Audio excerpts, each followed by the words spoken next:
Hello बच्चों, आप सभी का हमारे यूट्यूब चैनल आइडियल देव क्लासेस में स्वागत है। बच्चों, आज हम आपके लिए एडकेट अभ्यास पुस्तिका के अंतर्गत विषय सामाजिक विज्ञान लेके आए हैं और सामाजिक विज्ञान का भूगोल जो भाग है वह लेके आए हैं। यह कक्षा 7वीं के लिए है और इस एडकेट अभ्यास पुस्तिका को मध्य प्रदेश राज्य शिक्षा केंद्र भोपाल द्वारा सत्र 2022-23 के लिए बनाया गया है। आज हम आपको सामाजिक विज्ञान के अंतर्गत अध्याय 3 और सामाजिक विज्ञान का कौन सा भाग, भूगोल का अध्याय 3 लेके आए। अध्याय 3 क्या है? हमारी बदलती पृथ्वी। जो हमारी पृथ्वी बदलती जा रही है उसके बारे में इस अध्याय में बताया गया है और इस अध्याय का संपूर्ण विवरण या संपूर्ण हल आपको देखना है तो आप अपनी पाठ्य पुस्तक के पृष्ठ क्रमांक 12 में देख सकते हैं। तो इससे संबंधित जो प्रश्न है वह आपको यहाँ पे दिए गए हैं, जिसे आपको लिखना है, याद करना है और वार्षिक परीक्षा की इससे तैयारी करना है। अब तैयारी कैसे करेंगे आप? इसके लिए आपको क्या करना है? सबसे पहले आप अपनी जो भूगोल की पुस्तक है, सामाजिक विज्ञान की भूगोल की पुस्तक खोलिए और उसका अध्याय 3 का अध्ययन कीजिए। पूरे अध्याय को पढ़ लीजिए, समझ लीजिए। उसके बाद इस एडकेट अभ्यास पुस्तिका में जो प्रश्न दिए उनके उत्तरों के आंसर पुस्तक से खोज सकते हैं, लिख सकते हैं। यदि आपको कहीं प्रॉब्लम आ रही है तो आप हमारे इस वीडियो के माध्यम से भी देख सकते हैं। इसी प्रकार के हमने और आगे वीडियो बनाए, जैसे अध्याय 1, अध्याय 2 की बना के डाल चुके हैं। आप हमारी प्लेलिस्ट में जाकर देख सकते हैं। हमारे चैनल का नाम है आइडियल देव क्लासेस। यदि जिस बच्चे ने हमारे चैनल को सब्सक्राइब नहीं किया तो वह हमारे चैनल को सब्सक्राइब कर दे और आने वाले आपकी परीक्षाओं के लिए महत्वपूर्ण इसी प्रकार के वीडियो लेके आएंगे। चलिए, अध्याय 3 हमारी बदलती पृथ्वी का प्रश्न क्रमांक 1 क्या कह रहा है? प्रश्न क्रमांक 1 में स्थलमंडलीय प्लेट से क्या आशय है? जो स्थलमंडलीय प्लेट है उससे क्या आशय है? तो आप उत्तर में बताएंगे। स्थलमंडल अनेक प्लेटों में विभाजित है। स्थलमंडल क्या है? हमारा अनेक प्लेटों में विभाजित है, जिन्हें स्थलमंडलीय प्लेट कहते हैं। तो स्थलमंडलीय प्लेट का आशय क्या है? तो आप बता सकते हैं स्थलमंडल अनेक प्लेटों में विभाजित है, जिन्हें स्थलमंडलीय प्लेट कहते हैं। जैसे भूप्रपाटी में अनेक बड़ी एवं कुछ छोटी कठोर, भूप्रपाटी में अनेक बड़ी एवं कुछ छोटी कठोर असमान आकार की प्लेट होती हैं, जिन पर महाद्वीप एवं महासागर की सतहें टिकी रहती हैं। तो बच्चों, इस प्रकार आप प्रश्न नंबर 1 का उत्तर लिख सकते हैं। आप इसको छोटा करके भी लिख सकते हैं या इससे डिटेल में लिखना है तो आप इस प्रकार से लिख सकते हैं। नेक्स्ट अगला प्रश्न देखते हैं, प्रश्न नंबर 2। प्रश्न नंबर 2 क्या कह रहा है? अंतर्जनित बल। क्या कह रहा है? अंतर्जनित बल के कारण पृथ्वी पर कौन सी घटना घटित होती है?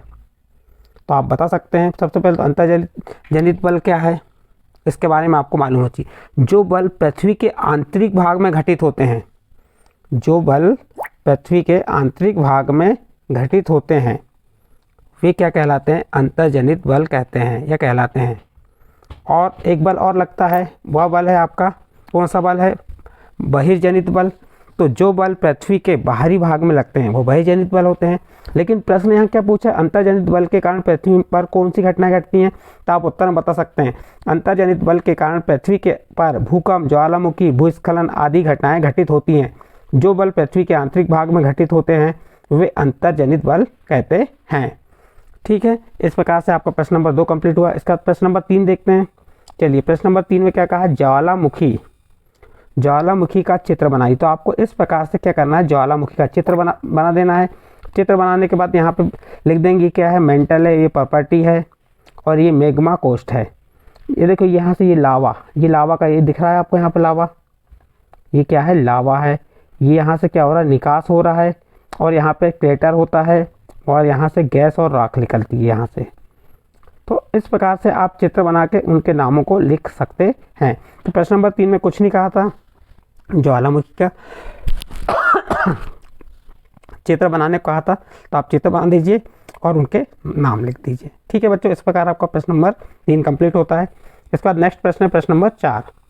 भूकंप के दौरान बचाव के लिए हमें कहाँ आश्रय लेना चाहिए? आप इसकी अपनी पाठ्य पुस्तक के पृष्ठ क्रमांक 14 में देख सकते हैं कि भूकंप के दौरान, यानी भूकंप आने के बचाव के लिए हमें कहाँ आश्रय लेना चाहिए? तो आप उत्तर बता सकते हैं। भूकंप के दौरान बचाव के लिए हमें रसोई के काउंटर या मेज के नीचे आश्रय लेना चाहिए। दूसरा, भूकंप के झटके आने तक अंदर रहें और झटके कम होने पर खुले मैदान में आ जाएं। तो इस प्रकार से आप भूकंप के बारे में यहाँ पे बता सकते हैं। भूकंप के पश्चात समाचार पत्रों के मुख्य समाचार पत्र रूप में दिया है कि भूकंप एक वस्तु स्थिति अध्ययन है। इस घटना के क्रमानुसार श्रेणीबद्ध कर सकते हैं। भूकंप का मापन यंत्र से किया जाता है। भूकंप को किससे मापा जाता है? भूकंप यंत्र से, जिसे भूकंप लेखी कहते हैं। भूकंप की तीव्रता 2.0 अथवा उससे भी कम होती है। उसका प्रभाव नहीं के बराबर होता है। जिस भूकंप की तीव्रता 5.0 होती है वह वस्तुओं के गिरने व क्षति पहुंचा सकता है, लेकिन यदि भूकंप की तीव्रता 6.0 अथवा उससे अधिक होती है तो बहुत शक्तिशाली, और जिसकी तीव्रता 7.0 अथवा अधिक होती है यह सर्वाधिक शक्तिशाली समझा जाता है। भुज में भूकंप के झटके आते हैं। जो भूकंप के झटके कहाँ पे आते हैं? भुज में आते हैं। तो इस प्रकार आप भूकंप के बारे में बता सकते हैं। नेक्स्ट अगला प्रश्न देखते हैं, प्रश्न नंबर 5। विसर्प किसे कहते हैं? तो उत्तर बता सकते हैं, जब नदी मैदानी क्षेत्र में प्रवेश करती है। जब नदी मैदानी क्षेत्र में प्रवेश करती है तो वह मोड़दार मार्ग पर बहने लगती है। नदी के इन्हीं बड़े बूढ़ों को विसर्प कहते हैं। बड़े बूढ़ों को विसर्प कहते हैं। आप इसका उत्तर आप प्रश्न क्रमांक 15 में देख सकते हैं विसर्प के बारे में, और यहाँ पे उसका उत्तर देख के लिख सकते हैं। चलिए अब अगला प्रश्न क्या है? नदी अपने मार्ग में जलप्रपात का निर्माण कब करती है? तो उत्तर, जब नदी किसी खड़े ढाल वाले स्थान से अधिक कठोर शैल या खड़े ढाल वाली घाटी में गिरती है तब यह जलप्रपात का निर्माण करती है। इस प्रकार आपका प्रश्न नंबर 6 कंप्लीट। नेक्स्ट प्रश्न है प्रश्न नंबर 7, डेल्टा का निर्माण। तो और डेल्टा का चित्र भी बनाइए। प्रश्न कह रहा है डेल्टा का निर्माण कैसे होता है और डेल्टा का चित्र भी बनाइए।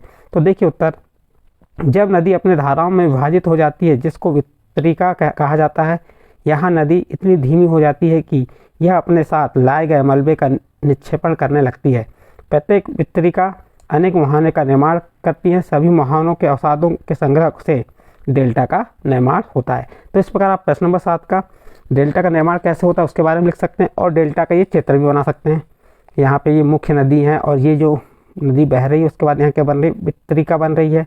इस प्रकार से आप डेल्टा का चित्र बना के बता सकते हैं। आपकी पाठ्य पुस्तक के चित्र नंबर 307 में देख सकते हैं। इसके बाद नेक्स्ट अगला प्रश्न है प्रश्न नंबर कौन सा आएगा इसका?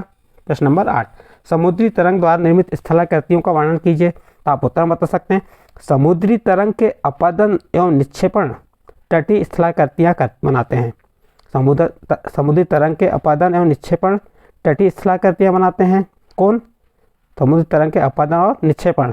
समुद्री तरंगें लगातार शैलों से टकराती हैं जिससे दरार विकसित होती है। समय के साथ ये बड़ी और चौड़ी होती जाती हैं। इसको समुद्री गुफा कहते हैं। इन गुफाओं के बड़े होते जाने पर इनमें केवल छत ही बचती है जिससे तटीय मेहराब बनते हैं। लगातार अपदन छत को भी तोड़ देता है और केवल दीवारें बचती हैं। दीवारों जैसी इन आकृतियों को स्टेक कहते हैं। तो इस प्रकार से ये प्रश्न नंबर 8 का उत्तर लिख सकते हैं। इसका प्रश्न नंबर 9, हिमनद के कार्य लिखिए। तो हिमनद के कार्य क्या हो जाएंगे? हिमनद अपने नीचे की कठोर चट्टानों से गुलासमी मिट्टी और पत्थरों को अपदित कर देती है। हिमनद गहरे गर्तों का निर्माण करते हैं। हिमनद निक्षेपण, हिमनद हिमोड़ का निर्माण करते हैं। हिमनद क्या करते हैं? निक्षेपण, हिमनद निक्षेपण, हिमनद हिमोड़ का निर्माण करते हैं। इस प्रकार प्रश्न नंबर 9 कंप्लीट। इसके बाद प्रश्न नंबर 10 देखिए, रेगिस्तान क्षेत्रों में पवन से कौन कौन सी स्थलाकृतियाँ बनती हैं? आप इसका उत्तर आपके प्रश्न क्रमांक 17 में खोज सकते हैं, देख सकते हैं। आप इसका उत्तर क्या बताएंगे? चलिए इसका उत्तर देखते हैं। इसका उत्तर है, क्या कहा है? रेगिस्तान क्षेत्रों में पवन के छत्रक शैल, पवन शैल, बालू टीला, लोयस आदि स्थलाकृति का निर्माण होता है। रेगिस्तान क्षेत्रों में पवन से कौन सी स्थलाकृति का निर्माण होता है? तो छत्रक शैल, पवन शैल, बालू टीबा, लोयस आदि स्थलाकृतियों का निर्माण होता है। जैसे छत्रक शैल क्या हो गई? रेगिस्तान में छत्रक के आकार के शैल देख सकते हैं जिन्हें छत्रक शैल कहते हैं। बालू टीबा, जब पवन का बहाव रुकता है तो यह रेत गिरकर छोटी पहाड़ी बनाती है जिसे बालू टिब्बा कहते हैं। इस प्रकार आपका प्रश्न नंबर 10 यहाँ पे कंप्लीट होता है। प्रश्न नंबर 10 के साथ आपका अध्याय 3 कंप्लीट होता है। यदि बच्चों आपको अध्याय 3 की जो प्रश्नोत्तरी बताए हैं तो आप हमारे चैनल आइडियल देव क्लासेस को सब्सक्राइब कीजिए एवं लाइक कीजिए और अन्य ग्रुप में शेयर जरूर कीजिए।